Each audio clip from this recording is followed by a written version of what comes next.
Yo les Nakamas, Alexandre, j'espère que vous allez bien les gars. Alors dans cette vidéo on va parler ensemble de l'épisode 281 de Fairy Tail, avec bien sûr un nouvel épisode dans cette dernière saison qui inclut les derniers arcs du manga qui n'avaient pas encore été adaptés en animé. On a eu droit à un épisode vraiment sympathique, on rentre vraiment dans le vif du sujet de l'arc Avatar. On a eu pas mal de révélations autour de la guilde d'Avatar, autour de Grey, le plan de purification, un petit peu tout ce qui va se passer après. Pour rappeler un petit peu le contexte, on s'était quitté sur le dernier épisode avec bien sûr Natsu, Lucy, Happy et Carla et Wendy qui avaient retrouvé Jubia dans son petit village.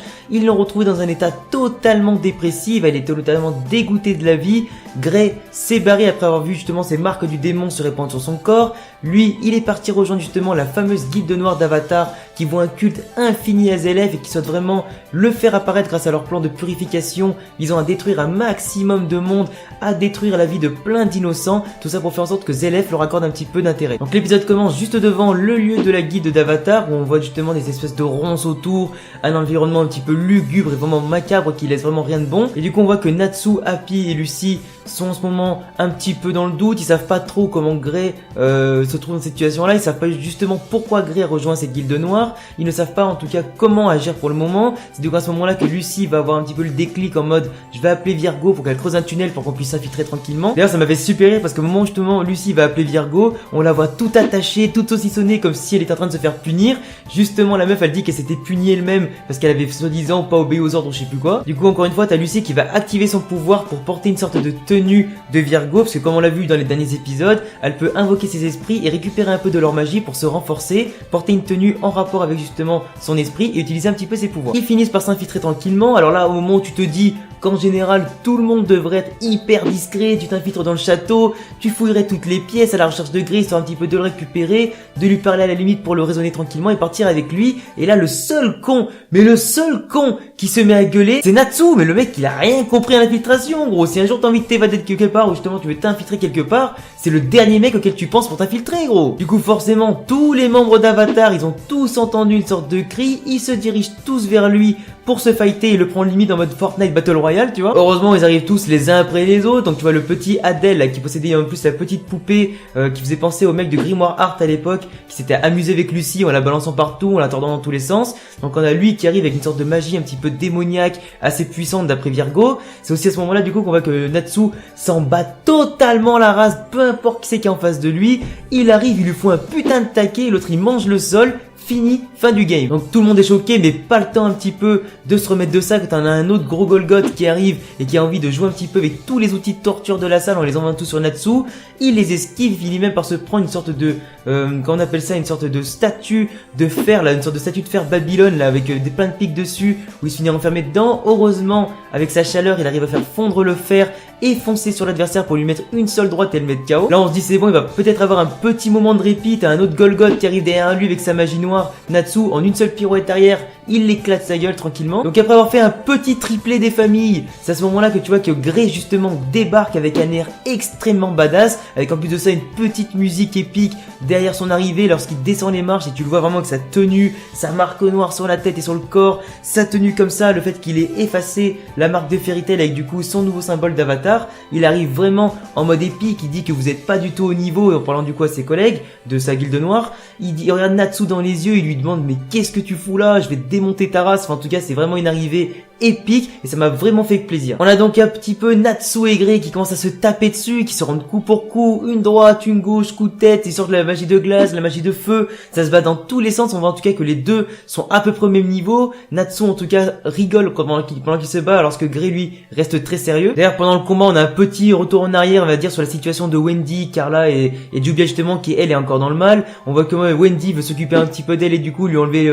la transpiration de sa fièvre etc en voulant l'éponger un petit peu, ce que là elle voit que l'autre elle a des gros nibards comme ça alors que elle la pauvre elle a seulement que 10 ans, elle a que dalle tu vois. Donc forcément elle se met limite un petit peu à déprimer. Ça fait du coup un autre petit moment drôle en plein moment d'action. Du coup c'est encore une fois un petit peu à la mode Fairy Tail avec bien sûr le côté un peu fanservice rigolo, mais en tout cas moi ça me fait plus rire. On a donc après ça la suite du combat entre Natsu et Grey. Donc les deux continuent de se battre et se rendre coup pour coup. On a ensuite Grey qui te fait un petit monologue en mode Fairy Tail, pour moi ça n'existe plus, pour moi c'est pas comme tu le dis, enfin Fairy Tail physiquement ça n'existe plus, c'est plus dans mon cœur, c'est plus dans mon esprit, c'est plus dans mon âme, j'ai plus rien à y faire, chacun suit sa propre voie, j'ai suivi maintenant la mienne, j'ai plus envie vraiment d'avoir des compagnons, pour moi vous n'existez plus. ce qui va du coup vraiment choquer Natsu, qui va vraiment le mettre en colère. Lucy, pareil, va se mettre en colère et se mettre à pleurer après l'avoir giflé.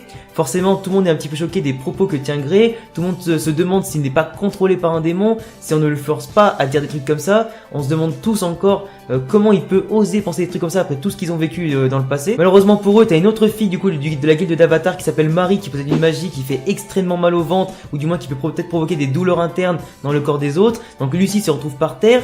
Le gros chauve, enfin le chauve en tout cas qui ressemble à une sorte de moine chelou, il se relève et du coup bloque la magie de Natsu avec ses chaînes. T'en as un autre chevalier qui arrive limite pour trancher la tête de Lucy, ou du moins pour la tenir tranquille. Happy se fait martyriser par le petit Abel qui lui joue avec lui du coup avec la petite marionnette. On a tout le monde qui est en PLS, tout le monde du coup finira enfermé derrière les barreaux le temps que tout Avatar se casse pour mettre justement en action leur plan de purification. Après, mis à part ça, on a aussi donc des plans sur d'autres situations. On a un petit retour sur Gadjil, sur Lily et sur Rebi qui font maintenant partie du conseil de la magie et du secteur de l'armée, de tout ça. On apprend justement que eux aussi sont au courant du plan de purification. Ils ont justement fait des petites infiltrations auprès de soi-disant prêtres qui font partie de ce plan-là pour en apprendre davantage et pour justement mieux se préparer à contrer leur plan. On a après ça un petit retour dans la prison. T'as tout le monde qui est forcément attaché. T'as l'espèce de moine qui vient les torturer pour savoir pourquoi justement ils sont partis, ou du moins pourquoi ils se sont infiltrés pour sauver Grey, et justement qui les envoie et pourquoi il les envoie. Donc à ce moment-là, le mec commence à te déblatérer toutes les techniques de punition possibles afin de leur faire cracher le morceau. Donc au début, tu sors une bougie, une lame et tout ce que tu veux. À un moment, il commence même à te dire qu'il va limite te lécher les pieds. Du coup, tu penses qu'en général, c'est lui qui va le lécher les pieds, ce qui a fait du coup une scène totalement dégueulasse. Mais en fait, il comptait attacher Lucy, lui mettre de l'eau salée sur les pieds pour qu'elle se fasse lécher les pieds par une chèvre et pour qu'elle lui démonte les pieds. Donc encore une fois, c'est du fairy tale. T'as de l'humour dans un moment sérieux. C'est des scènes totalement un petit peu dégueulasses quand tu commences à les imaginer un peu bizarrement. Mais bon, comme Natsu n'était pas décidé à répondre à ces questions, il a décidé de passer un peu plus à l'action en attachant Lucy cette fois de long en large et pour la couper en deux avec du coup une hache afin de faire parler justement Natsu le plus rapidement possible. Natsu se met à gueuler en mode vas-y, je vais te défoncer ta race si tu me lâches pas. Il essaie de se libérer tant bien que mal, mais comme du coup il peut pas utiliser la magie, il peut pas se libérer. C'est donc à ce moment-là, en plus de ça, qu'on a la révélation de l'épisode et qui tombe vraiment à pic. On voit que le personnage se fait totalement geler sur tout le corps, il ne peut plus bouger. Lucy en tout cas est intacte et sauvée, et c'est Grey justement qui est venu qui a intervenu dans l'action. Il se révèle être non plus un ennemi mais en réalité toujours un ami, et il est venu sauver ses potes et en tout cas leur sauver la peau. Donc tu vois que le mec il commence à réarranger ses cheveux, il enlève ses vêtements comme ça, la marque noire en tout cas disparaît de son corps, la marque de Fairy Tail réapparaît enfin sur son pec, parce qu'avant il avait du coup la marque d'Avatar qui était passée par dessus. On voit justement qu'il est de plus en plus calme, personne ne comprend la situation, tout le monde en tout cas est libéré. Le mec te sort une sorte de petit smartphone comme s'il avait un iPhone, tu vois. Il commence à taper un petit peu comme ça, du coup on peut imaginer que c'est une sorte de téléphone créé par la magie, les lacrymas et tout ça. Il commence à parler à quelqu'un dont on ne connaît pas le nom, ni du coup on n'entend pas encore la voix. Il décide ensuite de passer forcément le téléphone à Natsu, et c'est là qu'on entend la voix d'Erza, qui bien sûr réintégrera les épisodes pour les derniers actes, parce que forcément Fairy Tail ne peut pas exister sans Erza, la plus puissante des mages de Fairy Tail. Natsu en tout cas est un petit peu surpris d'entendre Erza, surtout qu'en plus on vient d'apprendre que Natsu vient justement de mettre à mal l'infiltration de Grey, parce que maintenant, oui, on le sait, Grey n'est plus un ennemi, il n'a pas rejoint de guilde noire volontairement, sauf justement pour répondre à un plan d'infiltration pour en apprendre davantage sur eux. Surtout qu'on peut facilement imaginer que comme Grey possédait la magie anti-démon et donc du coup une sorte de marque noire sur le corps qui peut se répandre pour activer sa magie d'anti-démon, forcément c'était le plus à même parmi tous les anciens de Fairy Tail, ou du moins ceux du conseil de la magie, pour intégrer la guilde noire d'Avatar, pour mieux les infiltrer, pour mieux montrer peut-être une rupture d'appartenance avec Fairy Tail, pour en apprendre davantage, connaître davantage de détails sur leur plan, pour pouvoir mieux justement les connaître de l'intérieur, plus les approcher, pour ensuite contrecarrer leur plan directement. Donc Grey a su s'infiltrer, gagner leur confiance, montrer qui était le patron, parce qu'il est vraiment du même niveau que Natsu,